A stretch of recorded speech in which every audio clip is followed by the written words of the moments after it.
কারণ আমরা বেঈমান নই, কোনোদিন বেঈমানি করিনি, আমাদের রক্তে বেঈমানি নই, আমরা কোনোদিন জীবনে হারতে শিখিনি।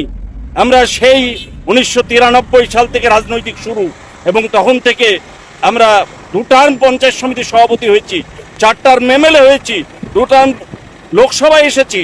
সুতরাং আমরা আমাদের নিজের পায়ের তলে মাটি শক্তিশালী আছে।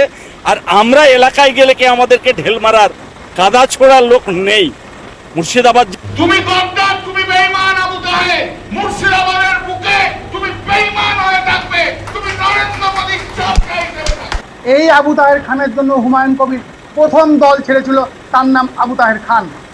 এরা এখন বিজেপি বিরোধী ভোট নিয়ে এমপি হয়েছে, বিজেপির এনডিএতে গিয়ে সমর্থন করছে।